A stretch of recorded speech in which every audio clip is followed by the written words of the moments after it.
저희는 팀 해읒의 이윤하, 김강미, 함태선입니다. 저희는 현행 결혼 제도가 바뀌어야 한다고 주장합니다.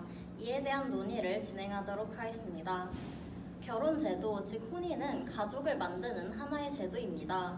가족이 된다는 것은 많은 의미를 내포하는데요. 단순히 함께 생활하는 것뿐만 아니라 여러 가지 제도의 도움과 혜택을 받을 수 있다는 것입니다. 현재의 결혼 제도는 남녀 간의 쌍방 합의를 통한 혼인만을 인정하고 있습니다. 즉, 혈연과 혼인으로 얽혀있지 않은 채 함께 살아가는 사람들은 여러 어려움을 겪고 있다는 것입니다. 사회는 개인의 선택을 더욱 존중하고 조금 더 개방적인 방향으로 변모해가고 있습니다. 이에 따라 동성 커플과 동거도 하나의 가족으로 인정해 주어야 한다는 주장이 거세지고 있는데요. 나와 함께 생활하는 사람을 나의 동반자로 지정한다는 생활동반자법은 이미 여러 국가에서 시행되고 있습니다. 예전 같으면 상상도 못할 일입니다. 사람들의 인식이 변한 만큼 가족의 형태는 점점 더 다양해지고 있습니다. 우리는 이를 인식하고 새로운 결혼 제도로 그들을 포용해야 합니다. 그렇다면 우리는 과연 어디서부터 어디까지 가족으로 인정할 수 있는 걸까요?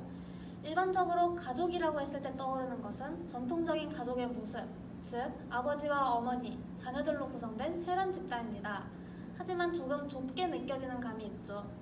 자녀를 가질 수 없는 동성 커플은 아무리 서로 사랑해도 가족이 될 수 없는 걸까요? 서로의 마음을 확인하고 몇 년째 동거하고 있지만 사정이 어려워서 결혼식도 혼인신고도 하지 못한 커플은 가족인 걸까요? 아닌 걸까요? 하지만 이처럼 가족의 범위가 자꾸만 넓어지고 다양해지는 데 대해 우려를 표하는 사람들도 있습니다.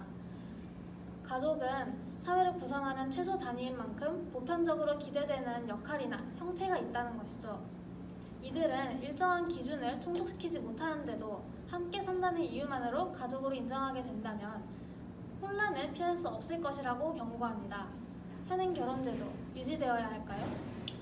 저희는 현행 결혼 제도가 유지되어서는 안 된다고 주장합니다. 앞선 내용 정리에서 말씀드린 바와 같이 결혼은 단순히 같이 생활하자는 것이 아니라 가족이 되어 서로를 챙겨주면서 살 것을 약속하는 것입니다.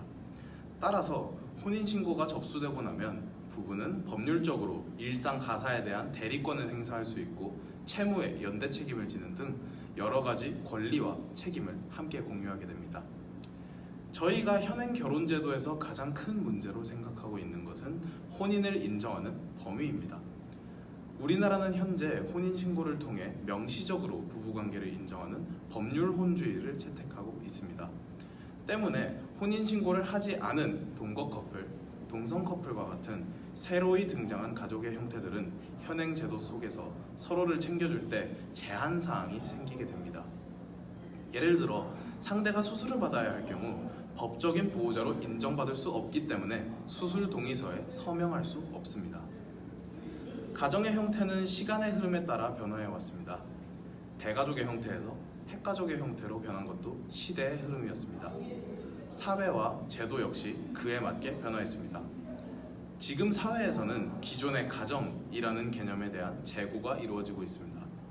다양한 형태의 가정이 등장하고 있는 사회 현실에 맞게 가정의 시작을 법률적으로 인정하는 제도, 즉 혼인제도 역시 바뀌어야 합니다. 감사합니다.